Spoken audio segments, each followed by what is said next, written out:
gals, never here from Drake Wing Gaming, and 79 on Twitter, the Gaming Dragon. Today I'm coming back at you another Let's Play episode of Beyond the Harbor. So y'all, before we jump into it, just wanted to let y'all know that our Patreon is now up for as little as $5. Y'all can help support the channel, get some awesome rewards like permanent access to our community Discord server and full access to upcoming Not Safe for Work videos.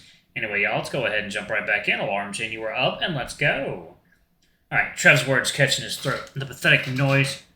Trev's words catches in his throat, and the pathetic noise that escapes him sends more embarrassing feelings racing up my neck. What, dude? What's the big deal? I'd rather stay home. Well, it was worth a try. If he's not gonna budge, I won't force him. I turned back to him, resisting the urge to frown. Well, that's alright too, I guess. I just thought it'd be nice and ask. I worry about you sometimes, you know? Not just sometimes, most of the time. I know, but really, I'll be okay. He finally looks me in the eyes again as he speaks, and I smile right back at him. You know that you came up when I was talking to V this morning. She asked how you've been doing. I told her we've been getting along good. We have been. You keep coming around, don't you? He sighs quietly and rests his head on his hand. I guess I'm pretty boring, huh? I tilt my head to the side a bit and dead-eye him with a soft smile. You aren't boring, you big goof. This whole town is what's keeping us from having fun. I'm sure we'd go out and do all kinds of stuff if this place wasn't so fucking empty. Well, I don't mind the quiet too much. Would you really rather live somewhere else? That's a good question. It's something I think about pretty often, actually.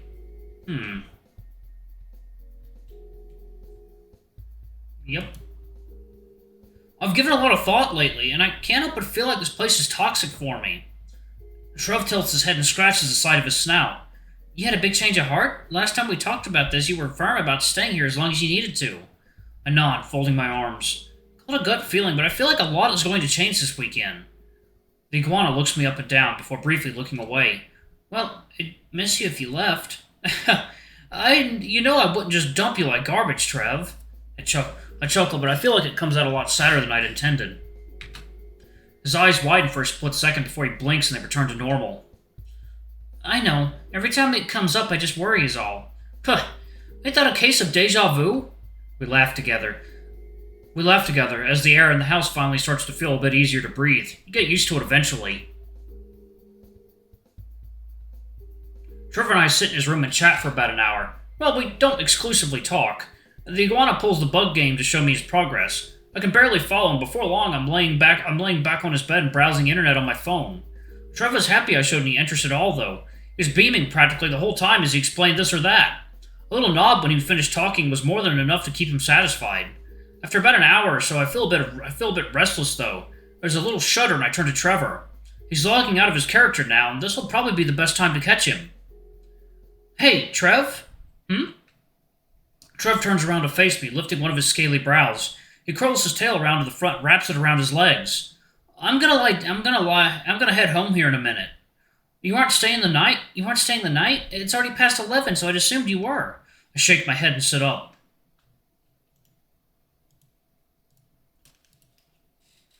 No, I'm meeting with V pretty early tomorrow, and I'd like to get a shower in beforehand. Oh, well, He gulps and forces a little smile on his face. I guess I'll talk to you later this week? You're probably going to be busy with your friends all weekend, so, yeah. Trevor, should I? Yeah. Are you sure you don't want to come see everyone tomorrow? Would like it if you did.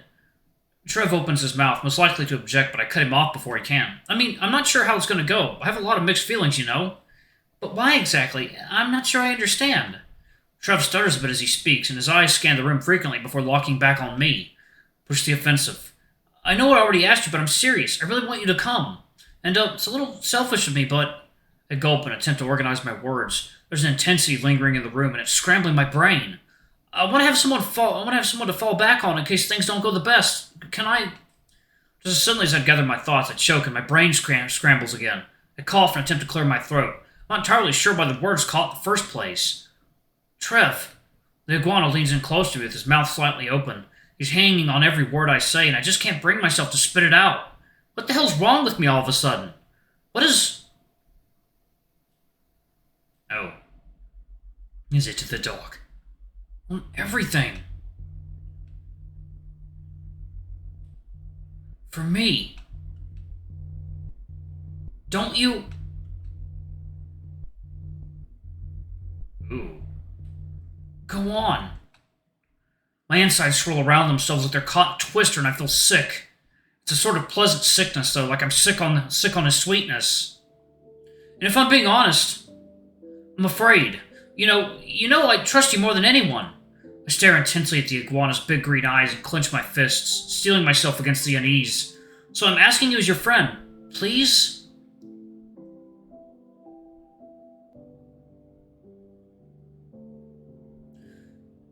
Yeah, I'll come. I breathe out shakily as he relents, the burden of the question finally easing its way out of my mind. Trev, thank you. Yeah, that's what friends do, right? It may just be the humidifiers, but my entire body feels at least 10 degrees warmer as my friend speaks. Hey, what's that look for? I blink a few times to clear my vision and press my hand to my chest. My heart's beating out of control. Taking out water time. Alright, y'all, and we are back. Alrighty.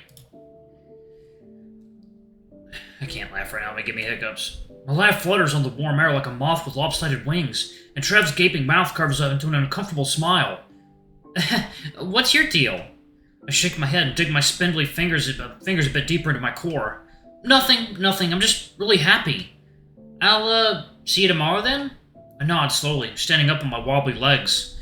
Yeah, I'll be over here around 10:15. I'm meeting up with V at Sirens on 1st Avenue at 11. We can walk over there. I'll text you if anything changes. Alright, sounds good. I step over to the door, but linger in it for a second. Trev tilts his head and smiles, and I raise a hand to wave back.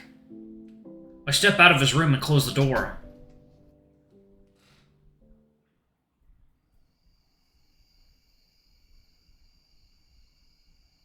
The lamp barely illuminates the sidewalk, but I don't really need them.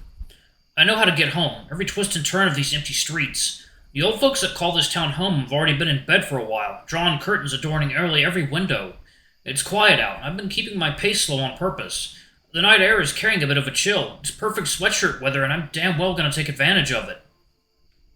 It was a night like tonight that he gave me this, actually. I almost said no to him, too.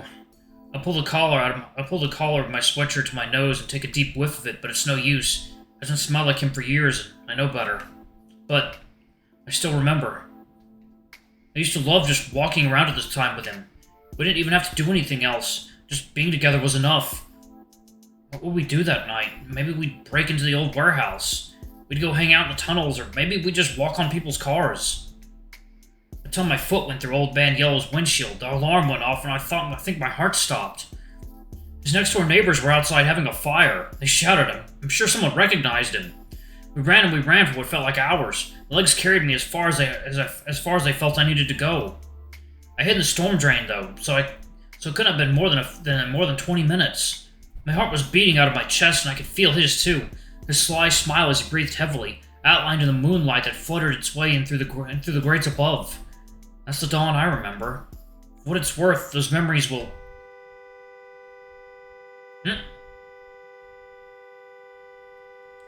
Fucking Christ!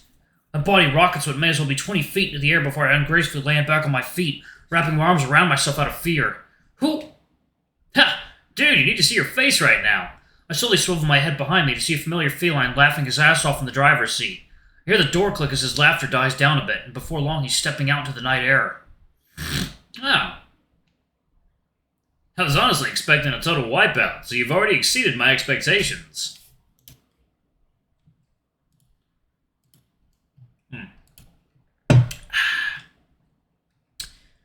He sticks his tongue out before placing a hand on his hip and bumping the car door shut with his butt. Sup? As soon as he steps on the sidewalk, I turn a full 180 degrees and sprint at him with the intent to kill. Or I could just give him a big hug because I've missed his dumb fucking face. Hey, watch it!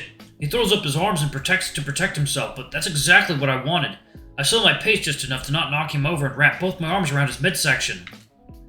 He's still forceful, though, enough for him to spit out whatever air he had reserved. Flah! I squeeze even tighter, and he's interrupted by his own breath again. He weakly prods at my arm, trying to tear himself away from my constriction.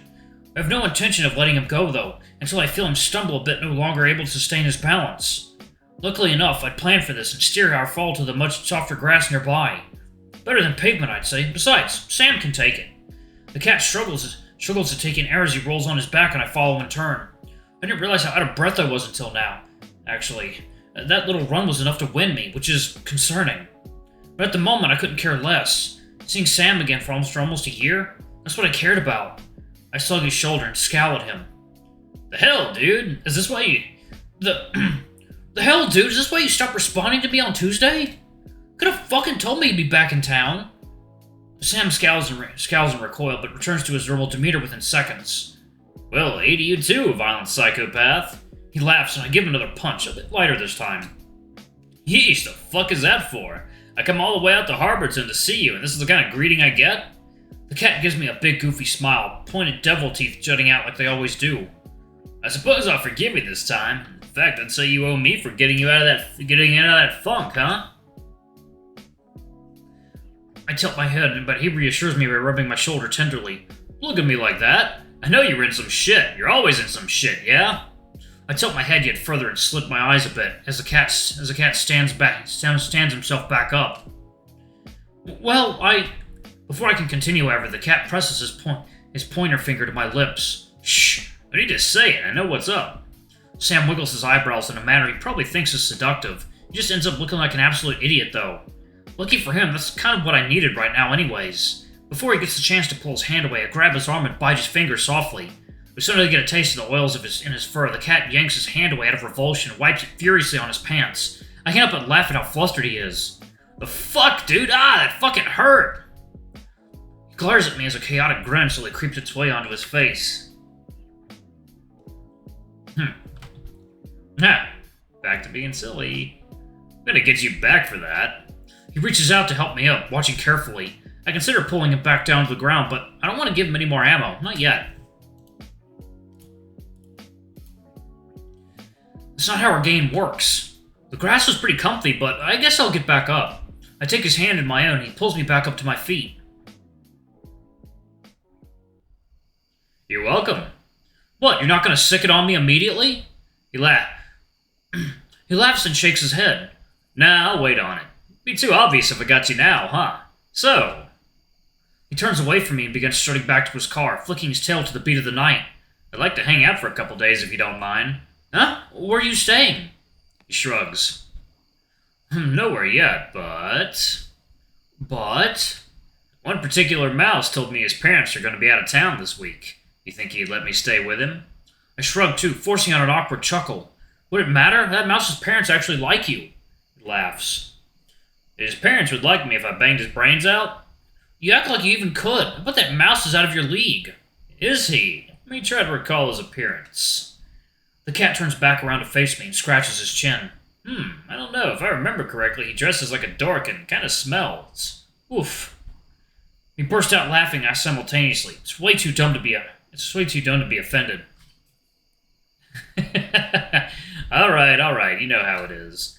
I'm not just asking for a favor, though. I'll pay you back. We could do something tomorrow. I don't mind paying for whatever the fuck. I mean, I could always drive you back to Bobtown and get a motel, but yuck. Not that your house isn't yuck, but it's significantly less so. I chuckle as he places his hands on his hips and sticks his tongue out coyly. Yeah, should be an issue. Tomorrow I'm... Alright, I'm gonna go ahead and pause it right there.